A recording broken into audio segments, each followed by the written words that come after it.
Welcome back to Does the Shoe Fit? I'm the host Taylor, and today we have Moriah here with us. Hi. And we will be talking about Taylor Swift, the Eras tour, the documentary on Netflix, and just our thoughts about everything. It's pretty big right now, but we also are living in our Swiftie era, so Here we go. Big thing, I love Taylor Swift.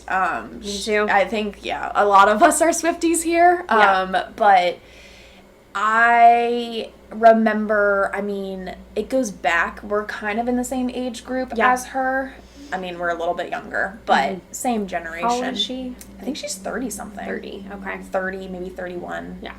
I guess we're not that obsessed with her. We're getting close to 30. It's okay. We're in our late 20s. So. Yeah, I'm sure all the Swiftie fans are like, how dare you not know her exact age, her birthday. 30-something. I think her birthday's in December, actually.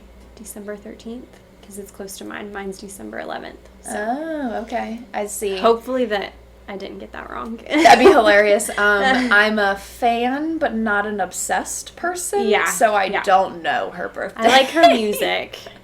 Yes. For some reason, I think that's her birthday, but maybe everyone is screaming at you saying, if I'm wrong, wrong, don't come for me. I know it is on the 13th, though. I think it's. Is that why she likes the number 13? I think that plays part into of it. Yeah. Yeah. That makes sense.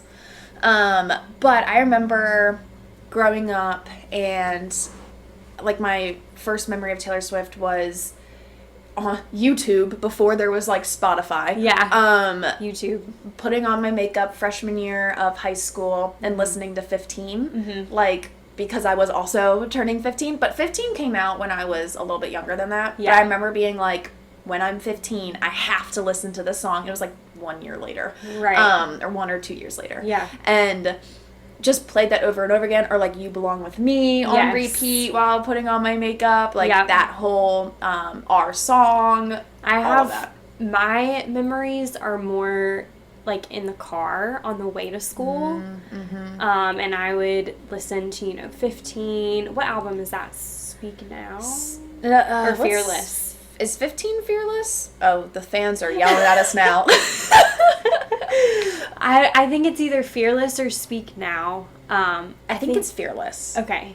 Those were the two that I feel like I listened to from my transition from middle school to high school. Yes. And those albums, I feel like, talk a lot about that age. And you can just really resonate with what she's saying. Like in 15, like, she talks about you take a deep breath and you walk through the doors. It's so true. And it's like your first day of high school, and you're like listening to this music, like this girl really truly understands what I'm about to go through. Right. Because she was going through it. I mean, she was young when she started, and I didn't really realize how young she was, because I feel like at that time, everyone just seemed so much older than you. Right. Like, oh, this girl who's singing, and she must be in her 20s. I don't know why I thought that. She was like maybe 3 years, 3 or 4 years older than me. She was still a teenager. She was still a teenager, and I was like, oh, okay. I didn't realize that. It's funny how you think of celebrities, like, for some reason they always feel so much older, like you said. Yes. But she truly was, around our same age when she was writing all of that. And I also remember listening to Hey Stephen was one of the songs. I think it's on That's Fearless. I think that might be on her Taylor Swift album. Oh, the first one. Wait. Oh. Maybe I'm wrong. It's either that or Fearless. People are going to be screaming at us that we don't know what albums are which songs. But the song Hey Stephen, I remember singing that, like, about a boy that I liked. And you just have, like, certain memories. Yes. And times in your life and what you were going through and who you liked and how you felt that those songs just bring you back to. Yes, Teardrops on My Guitar. And I know for a fact that one is in her debut album. Taylor Swift, yeah. But that one is the same for me. Like, thinking about a crush I had or, like, some guy that never knew I existed. Right. But it was like, you'll never know, he's the reason. Oh, so fun. Yeah. And it almost felt like, to tie it into mental health a little bit, it almost felt like you were talking to a therapist when you were like singing those words and getting it out in that way and expressing your emotions that way. Because at that age you're like, okay, my parents don't want to hear me talk about this. Nobody understands. Like, I'm just in this age where I don't want to talk to anybody. So what do? Put on Taylor Swift, sing it. And that is truly a coping mechanism. Yeah, it is. For emotions. So. Funny you mentioned that because I think she also gives people like inspiration to then write their own songs, and because that's what she's doing, right? She is taking her real life stuff, putting it into a song, and that's how you process things, like external expression, saying things out loud, whether it's song or just in general, is a huge way of processing. When I was a teenager, I used to do that myself. I would write songs and sing them. You should have brought one of your songs. That would have been wrong, Taylor. I want to hear one of your songs that you wrote. It's so embarrassing. How old were you? I think I did this in middle and high school. Okay. Yeah, I did it for a long time. Just because I really liked singing. Like, I wasn't the best singer, but sing too. Yeah, but it really helped me process, like, whether it was a friendship situation that was going on, whether it was like a crush or a boy or whatever it may have been. It really helped process those emotions, and it's a therapy tool. I didn't know that at the time. I was just doing it. Right. But I think, Taylor Swift had that influence on me too, because I was like, oh, if she can do these things and like write about her real life. Yeah. I think I was kind of doing it before that time anyway, but it still helped me feel like, oh, I can still do this. We teach people as therapists about how to cope with emotions, and that's something that I feel like we go over all the time. Creative expression, external expression, using that energy to write or do something creative is always, therapeutic, and especially if you're putting words to what you're feeling. Yes. It helps. Yeah. So she inspired you to do a coping tool. I know, and she didn't even know that. Yeah. I didn't even know that at the time. And, like, you probably didn't, you didn't even realize that was a coping skill, or you probably were like, oh, I'm cool that I do this because Taylor Swift does it too. Yeah. So I wonder if she even knows the impact that she may have had on people to use that as a tool. Right. It's funny because she, in the documentary, brings up the journal that she had at 13 when she was, like, writing all these different songs in it. And I was like, I literally had one of those. You're like, we're the same person. I was like, we're the same. Be my friend. But I was like, yeah, like, I did that too. And I think it's super helpful for her to mention that, because the younger generation, or even anybody, honestly, who's watching that can be like, oh, like, I can do that too. Yeah. Because sometimes it's hard to put into words, like talking out loud about it. But for some reason, singing or trying to find like a more creative way of discussing how you're feeling is a lot easier. And it's a lot more fun. And you can do that on your own and not feel like you have to maybe like burden others. I think that was a big thing for me. I was always the therapist of the friend group. And so I liked, obviously, and now here I am, but I liked hearing everyone else's stuff, but I never felt like I could say as much about mine. And so to do that on my own was more creative in like writing songs about it. Rather than feeling like I had to talk about it. And at the time, therapy was not a big thing. Right. So I was not in therapy. So that was my own little thing. That makes sense. Yeah. And I love to sing still, mostly in my car or karaoke. I'm not like a Taylor Swift by any means, but there's also a lot of research about how singing is therapeutic and the vibrations that it sends through your body, and that makes sense, correlating to your nervous system and helping relax that. So I think it's twofold, like the writing part and then the actual singing is also a coping tool. So she was teaching you therapy skills. I know. Look at that. And she didn't even know. And I feel like that's really cool too, like with famous people in general, but also Taylor Swift, because she has nowadays too such a big backing, like how influential she is to strangers' lives, people she may never meet. That's huge. And in the documentary, she talks about, you can tell she does not take that lightly. Right. The following that she has and the influence that she has. There's a part in the documentary where she's like contemplating taking a stand for something on social media, more like in the political realm, and she was like, I have this following and this backing, I want people to know where I stand. Yeah. And that was super important to her. Right. So I think if you watch that, it's called Miss Americana on Netflix. She also speaks about, you know, her journey with, she was sexually assaulted. And she's really open about her journey with that. Which is super empowering for anyone to watch it and be like, you know, if Taylor Swift can do this, and like, you know, she does talk about how hard it was to do that, and like I think it's super empowering for other girls and like people who were in a situation like that to then feel like they too can speak up about it, because it's such a lonely place to be. And like for Taylor Swift to even mention like this girl is famous, she is like, she has everything, but like for that to make her feel so alone too, I think really resonates with like the reality of life and people like who are just everyday people too. Right. And she talks about, you know, how it was in the courtroom for her, and I think she sued this man for $1. Right, so it wasn't about money, which was so smart on her part. It was not about money. She talks about her journey sitting in that courtroom, and just the feeling of, are they going to believe me? We have evidence, like, still, are they going to believe me?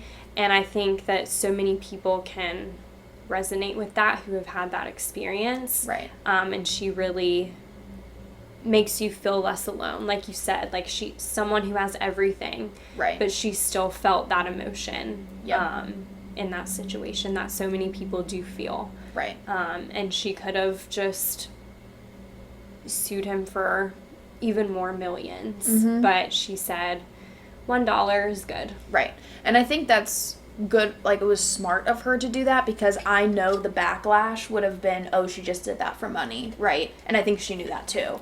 Right. Which sucks. Like that should not be the case. If like, you know, maybe she deserves that money because of what she went through. Yeah. But she knew that people wouldn't take her seriously if she would have actually sued for the money that maybe she deserved to have. Right. Which sucks, but at the same time, it probably wasn't about the money for her. It was about the truth and being heard and feeling believed.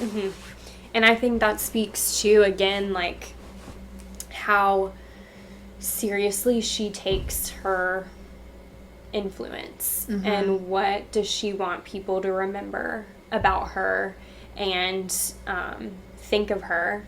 And she does talk about her journey with growing up in the spotlight and how sometimes the opinions of other people was all that she lived for and was worried about. Strangers, like people she had never met, and I think every single person on earth can relate to that. But it's amplified times 5,000 when you're in the spotlight. So for sure, just to grow up in that, you know, space that she was in with everybody looking at her, I can imagine that was very, very hard. Yeah. Mentally. And it was nice the documentary reminded me of a lot of things that have happened in life, because this has been going on, like I said, I've known, like, since I was, like, 13 or something. Like, this has been a long time. I forgot some of the stuff that had happened to her. Right. I forgot she was, like, out of the spotlight for a whole year. Like, I just didn't think of it at the time. And I know it's after the whole Kanye West situation. Yeah. And it makes a lot of sense, but honestly, Reputation is, like, one of my favorite albums. Yeah. So I'm not mad about it, because she made a really good album out of that. Yeah. But I feel like it was good to watch this documentary and kind of be reminded of the things and the trials and tribulations that she had to go through at 19 or something crazy. She was young when that happened. And again, I didn't realize how young she was because at the time I was like, oh, she must be like 27. And I'm like, no, she's only like 4 years older than you, Taylor. Like, well, and I think maybe part of the reason why you assume that she might be older is because she's doing all these hard things. Yeah. And going through being in the spotlight. And, you know, she was doing much harder things than I feel like we were at that time. And when you have such a following, you just kind of assume that that person has the maturity of someone older. But they're only their age. So how could you expect that? And it's also like, I think looking from the outside in, you see that as like an untouchable reality for yourself. So people sit there and they say things about her and they like whatever, nitpick her apart or do all these things. It's like, you do not know what it's like to be in the spotlight like that at that age. Like, you are a normal person who gets to walk outside your house and not be overcrowded with a bajillion people. Like, you're not living that life that she is, and her goals and her motivations and her achievements are just a completely different level than the rest of us, because it's like none of us are going to win any Grammys anytime soon or have to fight in order to be like even considered for something like that, or you know, it's a completely different realm. And so it bothers me when normal people, but like people like that will say things when you just don't know what that's like. Right. You've never had that experience. Right. And I think one of the scenes that I kind of processed through in my head from the documentary was when she was just walking out of her house. Yes. Literally her house. Yeah, that's why I brought that up. And it was like a swarm of people, and in my head, I was like, oh, if I were famous, maybe I would stop, talk to people, and say hi, and give them autographs or give them something. Yep. And I'm like, how can I even sit here and say what I would do, because I'm not in that position. Right. And if that's every single day when you're leaving your house, you're going to have off days where you don't want to talk to anybody. Yeah. I mean, we have those days, I'm sure. Yeah. And we don't have a swarm of people to deal with. Right. We just go home. I feel like the first time maybe that it happens, it's maybe cool. Like, wow, I'm this famous enough to have all these people outside my door. Like, maybe you do go sign autographs or take pictures at that point. But if it's every day, every time, you like, that takes up time. Yeah. Like, and I know people like want to do that, or fans want them to do that, but at the same time you have to think about like they're also trying to live their life. They're not, it's interesting, they're almost in like the service industry in a weird way. Like, they become serving strangers and living their life for strangers, which she brings up like in the documentary. And she talks about her growth as a person and how she started, you know, mostly in country music, and then as she grew up, she did the smartest music thing. kind of changed. Yep. And that worked for her, but people still had opinions about, oh, you're changing and you're not what you used to be, and people will say like, I like your older music. Okay, well, this is her life. Right. If you think about us, you know, as humans, we grow and change. I'm not the same person I was when I was 13. Right. Like, I have different interests. I'm different. And she continued on her journey, and she had those changes, and some people didn't like them. But at the same time, we aren't all growing up. If I was in the spotlight from 13 until now, people would be like, oh, you're completely different. Yeah. I am. So is everybody else. You're supposed to be. Right. So, I think people, like you said, that reality is so far from them. Yep. And then they forge their own opinions, and it's like, you have no idea. Right. What it's like. But I think her changing was the smartest thing for her to do. One, it's relatable. Like you said, we all grow up. 2, that keeps her music in the now. She's not someone who's like, oh, if she kept doing the same thing, then maybe people would have grown out of it. Mm-hmm. But instead of growing out of her, we grew up with her. Right. And continued to. And so, like, especially our generation, in the same time, having the same situations happen to us, like when the Speak Now album came out, or when Red came out, we all mm-hmm. probably experienced breakups that we weren't very fond of, yep. Or boys treating us not the right way, and it just, like, really resonates with us growing up, too. So I like her change, and I know in the documentary she mentioned, like, she felt like she had to, because... And she says the difference between male artists and female artists are, like, female artists have to keep up this, like, a new thing to stay in the spotlight, which sucks. Mm-hmm. But I do think in a way that helps people stay related to her as well. Right. And I kind of like that. Mm-hmm. I will say, like, I obviously have my favorite albums versus my, like, I didn't resonate as much with these albums. I think everyone does, but that doesn't make her any less of a good artist to me. I just think there are albums I really liked, and there's albums that maybe in that time period didn't resonate with me, mm-hmm. but I know it resonated with a lot of other people. Right. So, yeah, so it works. She did something right. Yeah. Because she's... Mm-hmm. Her Eras tour is... I wish I could have gone. Completely sold out. Like, That's rude. She's, I think, one of the highest earning... Female artists. Or even artists. Even on the maybe. planet. So she did something right. Yeah. And she talks about, too, to your point about feeling like she had to change. She had that part where she felt like she had to stay new and relevant, and she talks about how she's scared of, you know, becoming irrelevant, or she said, I think around age 35, female artists tend to, like, fall off, and, mm-hmm. and she... didn't want that to happen, but at the same time you have the people that are saying, oh, you're not country anymore. So she hasn't been country for a long time. So it's like, she talks about how she was living for the opinions of others. Right.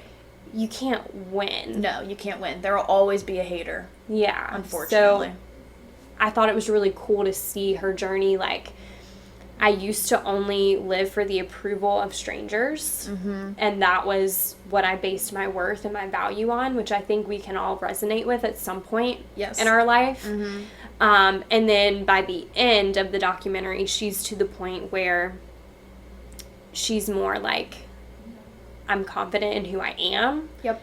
I've accepted that there will be people who don't agree or don't like me, and that's fine. Right. And she was okay with that. Right. And I can imagine, you know, in the beginning when it was just people's opinions that she cared about, like, that creates a lot of anxiety. Mm-hmm. And... Well, she also struggled with the eating disorder during all of that, because she was so focused on what people were saying about how she looked, or how she was even thinking about how she looked. And I think it's important to talk about that stuff, because that's such a mental health... Mm-hmm. crisis. As girls too, like, we just pick ourselves apart. Mm-hmm. And I'm sure there's an evolution. I know there's an evolutionary reason why. Mm-hmm. But it sucks, because, like, we shouldn't have to do that. Right. And another thing that you mentioned about her at the end of the documentary finally being living for her, was where her Lover album debuted about. So, like, Lover On, I think you definitely can see the difference in her albums being about her and what she wanted versus what she felt the public wanted. Mm-hmm. And I know that I watched this maybe TikTok or Instagram reel or something about her Midnight's, I believe it was the Midnight's album. Oh yes, it was, because she wanted Anti-Hero to come out as a single, and like her producers or someone in her vicinity disagreed with her and thought that it wouldn't be a good single, and it like rose to the top, and she won as something for that. And in her speech she was like, you know, like, this song was for me, and like I put it out as a single for me, and you, like, the fans just proved like that these choices I'm making, like, for me actually work and feel good, and it wasn't like someone told me I had to do this. Right. And like she actually fought for it to be what she wanted. Right. Yeah. Someone telling her, like, this will be what they like. Right. She's like, no. I'm doing this for me. Right. And this is the one I want to come out first. Right. And like people loved it. Yeah. That's like probably that is one of my favorite songs on that album. Yeah, too. I do. I like that one too. Yeah. I think to your point about like the eating disorder and the opinions of others, I think for her that's magnified times 5,000, like I said, because we as females, when we look in the mirror, we already pick ourselves apart. Then you have people taking pictures of you when you don't know. Right. You're on the cover. Not prepared. You're on the cover of a magazine, and someone else's opinion, like Taylor Swift looks blah blah skinny blah. Right. or whatever, and you have all these other people's opinions that are getting forced on you as well. Just like, oh, do this song, put this one out. They'll love that. Right. Okay, at what point do you get to make your own decisions and form your own opinion of yourself or what's best? Right. When it's her doing these things. Right. Right. Yeah. I can imagine that that's super overwhelming and hard. Yeah. I think when you think of famous people, it can be easy to say, like, oh, they're rich and famous, they have everything that they'll ever want. I can imagine it sometimes is lonely. Oh, for sure. Which is why she wanted her and Joe's relationship to be outside the spotlight, probably, because she kept getting L's along the way. Yeah. With all these other relationships and everyone, like, being up in her business. And I guess that didn't end up working out either, but, you know, it's... At least she got to keep something for herself and be happy with that, instead of having to be in the limelight all the time. It's like a weird... This is actually funny. Jack and I were talking about this when we were watching the documentary. I was like, it's almost a trade-off, like fame for love, like for her, because she's chasing fame, but she also wants love, and she mentioned like that she would like to have somebody, I guess, like at the time of the documentary. I don't know if her thoughts have changed, but like it almost feels like it is a trade-off in her life. Like you pick one. As she chases the fame, she's not getting the love that she probably deserves. Yeah. It's pretty wild. And imagine being on tour, traveling all the time. Like, I know my boyfriend and I, like, he has a job where he has to travel some. It's hard. Yeah. And so if that's your job 24/7 is traveling. You're traveling a whole year. Yeah. And I think being famous comes with a lot more challenges than people realize. Because it's idolized. Yeah. And I feel like it's a sacrifice of a lot of things. So it is for sure. Yeah. And just her music and her influence that she has, you know, at what point do you say, okay, I'm done going on tour? Right. Or I'm done creating albums. Like, I wonder if there will ever be a day where she's done. Right. I don't know. Yeah. If you've lived for something like this long, it would be hard. Yeah. What would you even do? Right. I think she kind of touches on that too. Just like, I mean, she's in her 30s now, and it's like, she's done this for a very long time, and that's like who she is. I see her staying in the spotlight because her fans are so intense. Yeah. And, you know, my one wish is to go to the Eras tour. Still mad about it, but it's okay.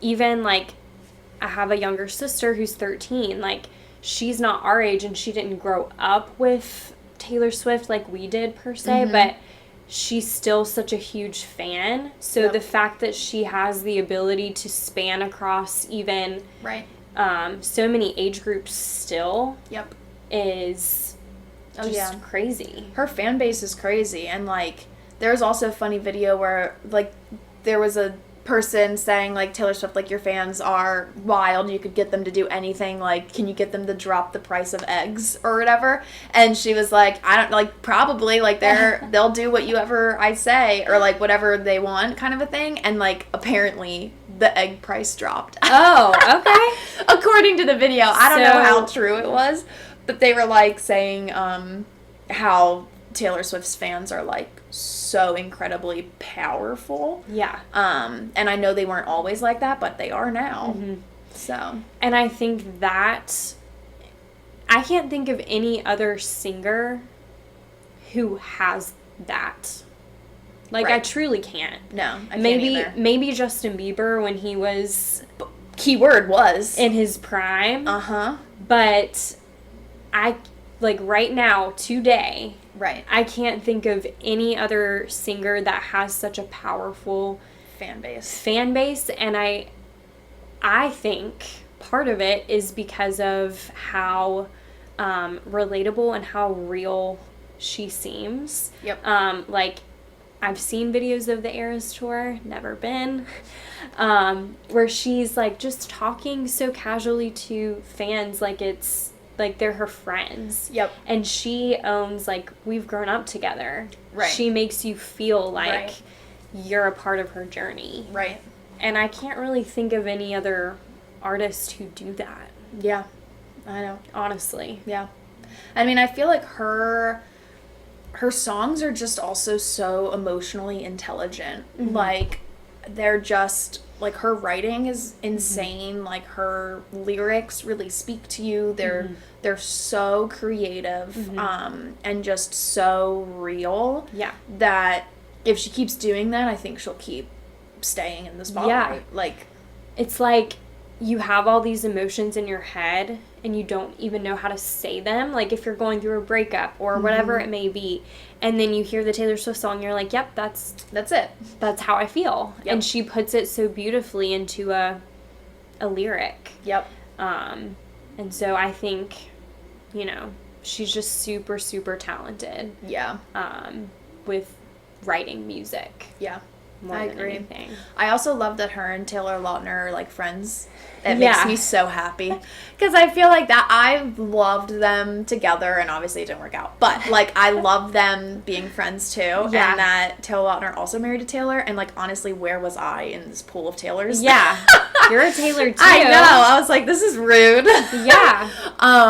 And she's like a normal person, which also is like, man, Taylor Lautner's wife. Oh, okay. Yeah, she's like a nurse. She was a normal person they met through his sister. Anyway, I know a lot about this.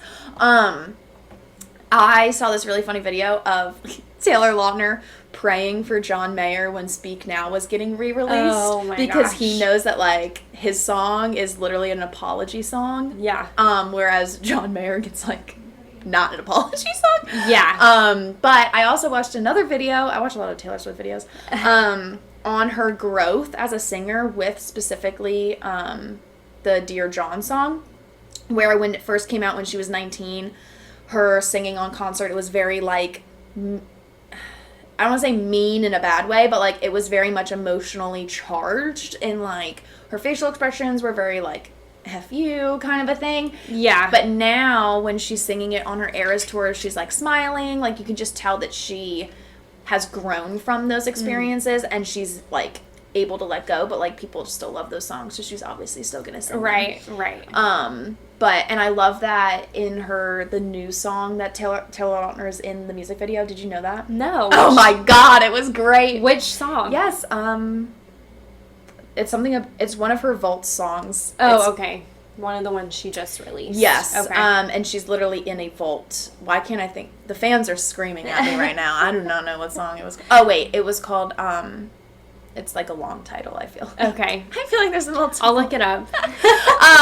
Well, I don't even know the music video, so they're really screaming at me. I wish I didn't tell you, because I should have had you watch this and been like, oh, watch this after this podcast to see your reaction. I'm also, because when I just heard like, oh, this is the best video since her Look What You Made Me Do video, or whatever it was that everyone else loved. And I was like, I wonder why. And I watched it because I didn't know either. I watched the video and my jaw literally dropped. I was like, Taylor Lautner's in this. Oh my gosh. And then Joey King is also in it. Okay. And they're like friends. Okay. So, but yeah, it was really funny. I was like, wow. I feel like she has a really good friend group for... She does. Or at least I hope she does. I don't know. I guess I just pay attention to it more. But, like, she has, like, Blake Lively and all those models that she's friends with. And I saw... Selena Gomez. Yes. And I saw a picture the other day where it's, like, she'd, I guess, broken up with Joe. and, like, was just hanging out with her girlfriends, like, in New York. Love that. And it's like, I guess maybe I don't pay attention, but I don't see other celebrities doing that. Like, just hanging out, like, let's have a girls' day. Right. Let's try to be normal. I want to go out with my girlfriends. Right. You know? So that was cool to see. But yes, I do want to see that video. I can't. I'm trying to rack my brain as to what it's called. People are screaming at me. It's definitely like something about getting out or something. I don't know. Okay. I can't even remember. Oh, it's gonna kill me. Something from the vault. Okay. It's something from the vault. It might even be called something like that. Okay. We'll find it. It's pretty embarrassing that I can't. I think this is actually the song about.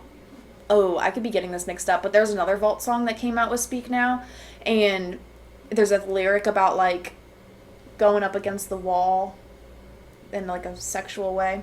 Oh, I don't know that one. I think it's the same song, and I still can't think of the title of it. We'll find it. To be fair, it's new, so What's I haven't had all the time in the world. favorite Taylor Swift song right now? Ooh, that's hard. Song, I could do maybe album. Wait, I don't even know about that because I love a lot of them. Mm-hmm. Oh man, I don't know. What's yours? I love singing All Too Well, the 10-minute version. The 10-minute version. I like the original version. Okay, that's okay. You know what? It's funny because in that album, that was not my favorite song in that album. I Almost Do was my favorite song in that album. That's a good one. That's the one I always really liked, but clearly Taylor disagreed with me. I do really love Folklore and Evermore. Oh, those are the two I do not like. Really? Those are the two albums that are just... This is why. I was happy in a relationship when those albums came out. Okay. And those albums are definitely in your depression era, and I was not in my depression era. A little bit, yeah. So I just didn't vibe with it. Okay. I also don't love indie music, and it was definitely more on the indie side. It's just not my thing. I liked Midnights, though. Yeah. A lot. And I liked Midnight Rain. Mm-hmm. I think it's called It's Midnight a good Rain. one. Yes. I liked a good amount on Midnights. Okay. Yeah. So I liked that album. I hope more like that comes back. I like her more poppy stuff. I liked Speak Now. I liked Red was my favorite album for a really long time. I like Red. Yeah. I like Reputation. I remember the day that I got Red. And it was like all the hype. I was in high school. Yep. Probably 9th or 10th grade. I got the CD. The CD. I don't know if Spotify wasn't... I think it was new back then. Okay. I think when Red came out, because I remember having Red on iTunes Music, like Apple Music or iTunes. Yeah. I guess it's different now, isn't it? Yeah, Apple Music. Well, it was iTunes back then. Yeah, yeah. I remember having it on iTunes, and I know CDs were still a thing back then. Yeah. I remember going to Target with my friends and being like, oh, we have to get it. And then getting it and, like, something about holding it. Yes. I was like, this is it. This is Red. Like, I don't know. I think that's the last CD I can really remember. Mine was Speak Now. Holding. Speak Now was the last CD. Yeah. Okay. Well, at least from her. But I remember, do you remember this too? The cover of the CDs would have, like, tidbits on, like, who the songs were about in Speak Now. Because, like, the T would be capital, like, in Back to December, like, there were something about, like, it was Taylor, it said Taylor in it or something. Yes. And, like, so you knew that was about She Taylor. would put little clues. Yeah, she put little clues in those covers of the CDs, and, like, and they had all the lyrics in them with all the songs back then in the day. So you like those are the little things that she did that made you feel like you were her friend. Yes, and it was smart too because it made you want to buy the CD. Yeah, so you could get that tidbit. Yeah, what other artist did that? Nobody. Don't know. No. But yeah, I loved physically holding the Red CD. Yep. And now CDs are not a thing. That's just no. I remember having to burn the CD onto iTunes. Oh, yeah. Like when you had to used to burn them. Yep. Yep. Or like then you would take songs from iTunes and burn them on a CD so you could listen to them on your CD player or something like that. Yep. So old. You would make a playlist and then burn it. Yep. Crazy. And now those aren't. Like, no. I don't even own one single CD right now. Oh, this also reminded me when we were talking about different songs. The Speak Now album just came re-released. Yes. I did go to like a Taylor Swift bar night for that. Super fun. But it made me think of all these songs because I grew up with it, right? Each song brings me back to a time. We mentioned that before. Well, let me tell you about Enchanted because I love that one. I love this one. I also love Haunted. Mm-hmm. I feel like Enchanted's definitely popular, but I feel like Haunted was something that like not a lot of people liked at the time. That makes sense because you like scary things. Yes. So probably when you saw that title, I was like, ooh! You're like, yes, this is my song that I love. And I thought about one of my friends and I had like a rocky friendship. We're best friends now, but like at the time, Haunted made me think of her because and I don't know if it's about a friendship or if it's about a boy, I don't even know, but to me it was about a friendship. And so that had that connection to it, but with Enchanted. So when I was a sophomore in high school, it was the summer going into sophomore year, I believe, we went on a trip to the Florida Keys. And there was we went scuba diving in the Florida Keys, and the scuba diver instructor dude was probably like in his 20s at the time, and I'm 16, hard crushing on this very attractive on this surfer boy on this big scuba crush. Diving trip. He's in his mid-20s and you're 16. I'm like 16. And I got seasick. Not like scuba diving was fine once you got under the water, but like when you would but when you would stop the boat to then get off the boat into the water to go down, I get motion sickness. So I got really bad motion sickness during that. So the first dive I was able to do, but after that I just got really sick and I couldn't do the second dive. And he mentioned I had to like lay on the boat or something, which probably was making it worse, but I literally was like, I think I'm gonna throw up, like I just need to like not do this. But he said something like that was cute, and I died inside. Yeah, and I was like, oh my god, he likes me. I was like, wow. And so that song came, I don't know if it was like out around that time or I was listening to it around that time, but every time I listened to that song, I thought of that. Yeah. And I still know his name, which is crazy. The songs, like, take you back to a very specific moment. And I still think of it. Like, because I was super enchanted to meet him. Yeah, that makes sense. Yeah, I know. Did you tell him you were enchanted? No. I was, like, a shy child.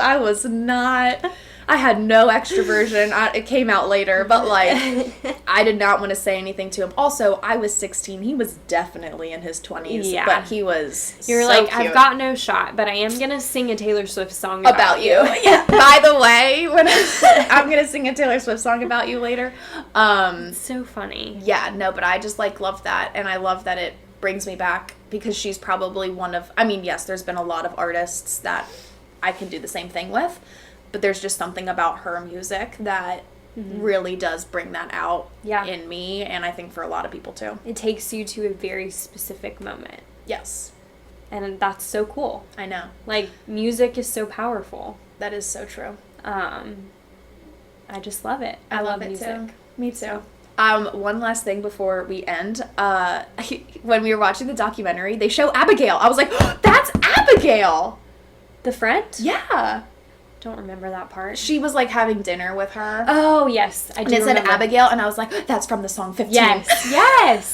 She uses people from her real life. I know. I was like, wow, does Abigail, I guess maybe she gave her permission or something. Yeah. But if I was Abigail, I'd be like, can you give me some money? Yeah, if I was Abigail, I'd be like, put me in the spotlight more. I would love to be famous. Or like, can I work for you? Like, yeah, like that'd be cool. But I could see maybe she sees the negative sides of that, and so she probably doesn't want to do that. I'd love to be famous as well. I think I could do it.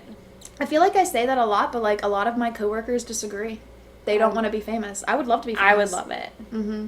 As we sit here and talk about the trials like and tribulations. how hard it is, but I think I'd do well. Like, your job every day is going on stage and singing songs that you wrote and like being fun and chilling with people. Like, I would love that. I would love that. Like, yeah. I think I would take all the bad that came with it. Oh, I would too. Like, it would be hard, but... I would, for sure. Yeah. And I also, like, when I was a kid, if I could do anything I wanted to be, like, it would have been a famous singer. I said that a lot. Like, though, if I had the voice for it, if I magically was given something that would be given whatever job I wanted, it would be famous singer. Yep. Yeah.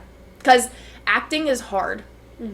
But I feel like being a famous singer, then you still can, like, know actors, and that would be wild, too. Like, I love that. Like, any kind of famous person I meet, I, like, cry. And then I saw that in the documentary, and I was like, wow, it's real embarrassing, but, like, I've done that before. You're like, that has been me. That has been me. So sorry for all those famous people who had to witness my tears, but I couldn't help it. It's okay. I was almost like, I want to be in the same realm. I want to be you. Yeah. Yeah. Well, anyway, does the shoe fit with Taylor Swift? I say yes. Her music fits the narrative a lot. It fits a lot of people a lot. It fits a range of people a lot. It touches on mental health. Which is awesome. It's therapeutic. Yep. As you can tell, we love her. Taylor Swift, if you ever listen to this, come visit us. Yes, seriously. In Charlotte, North Carolina. How crazy would that be? Hopefully this reaches you one day, and we love you. Yeah, we do. I'm sorry that we're not obsessed with you, though. Maybe that'll help you come here, actually, because we're not that crazy. We're not crazy. We don't really know your birthday.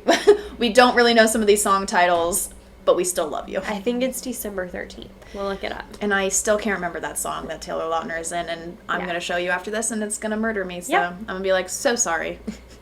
But yeah, thank you for listening, and we will see you next time. Bye. Bye.